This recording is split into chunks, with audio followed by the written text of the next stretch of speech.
Today we are talking about the genesis of the Greek gods.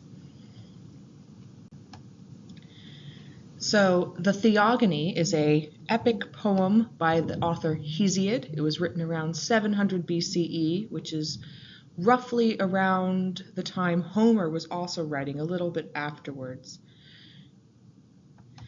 The word theo in Greek, theos, means God, and goni means birth, so the poem is about the birth of the gods. And that's also what Genesis means, the creation. And just like Homer, Hesiod is going to invoke the muses to give him inspiration to write his story.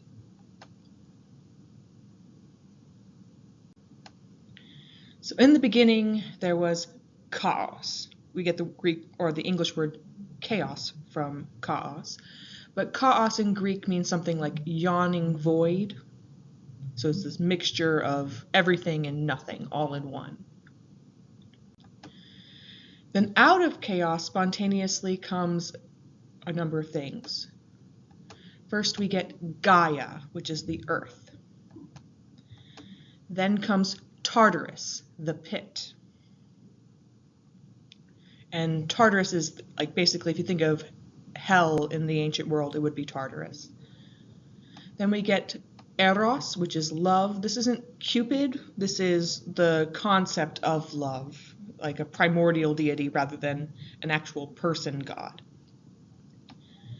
Then we get Erebos, which is the darkness, and Nyx, or Nux in Greek, which is the night.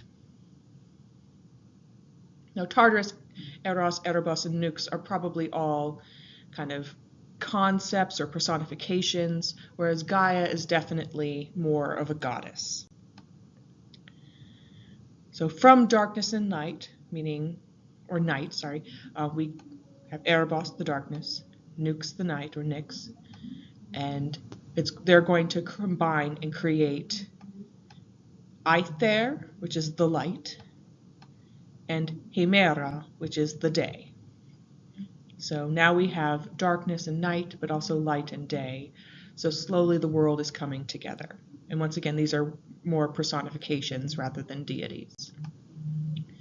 So from Earth, Gaia is going to create, just out of herself, the god Uranos, which gets Latinized as Uranus or Uranus. This is the sky, and definitely a god, and she creates him to serve as the sky above her, but also to serve as her consort, meaning her husband. She also creates the Pontus, which is the sea, and the Uria, which are the mountains. So the earth is coming into shape. From the earth and the sky, so Uranos, who is now king of the gods, he and Gaia, even though he's technically Gaia's son, don't worry about it, they become the parents to 12 children who are called the Titans. Now, we don't care about all 12 of them. We're going to only focus on 2 of them. We have Kronos with a K, not a CH, because if it has a CH, that's the god of time, different god. Kronos, his name gets Latinized as Saturn, and then his sister/wife, Rhea. And then there are 10 other ones, and you can see them down there. Iapetus is the father of Prometheus.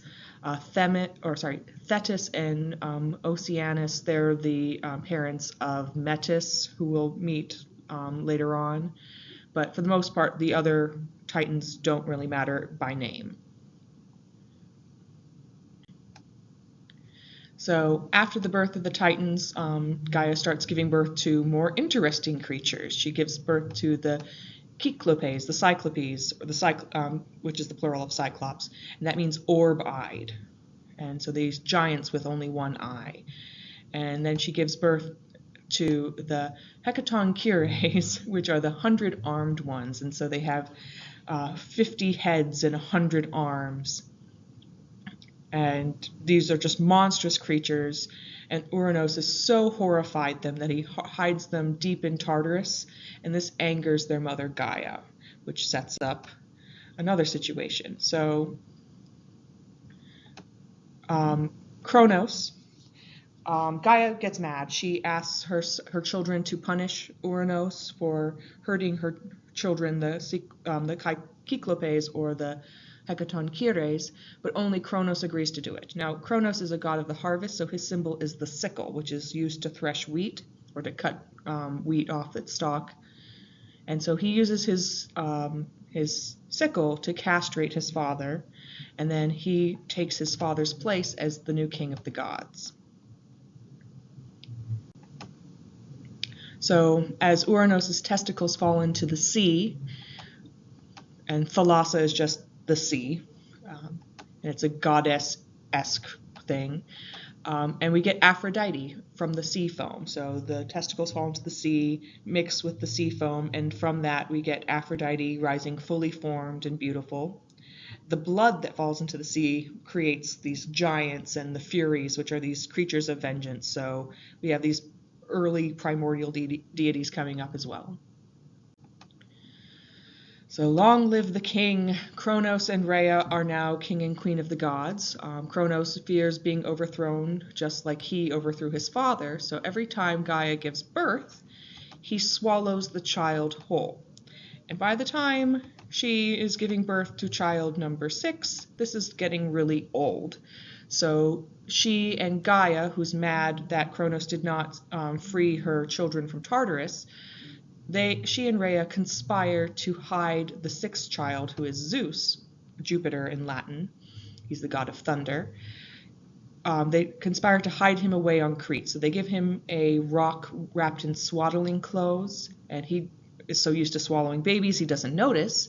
And they hide the baby on Crete, and once he's fully grown, Zeus tricks Kronos into vomiting up his other siblings, who are Hestia, or Vesta, the goddess of the hearth, Demeter, Ceres, in Latin, she's the goddess of the harvest, Hera, which is Juno in Latin, and the goddess of marriage and goddess of women, Poseidon, or Neptune in Latin, who's the god of the sea, and Hades or Pluton, he's called Dis or Orcus, or sometimes Pluto in Latin, he's god of the underworld.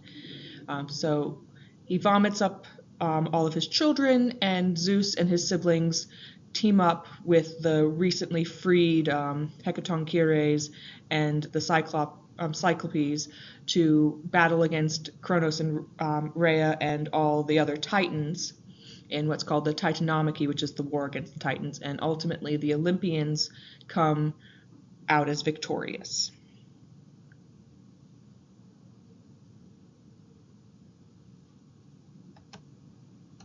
And now Zeus is king of the gods.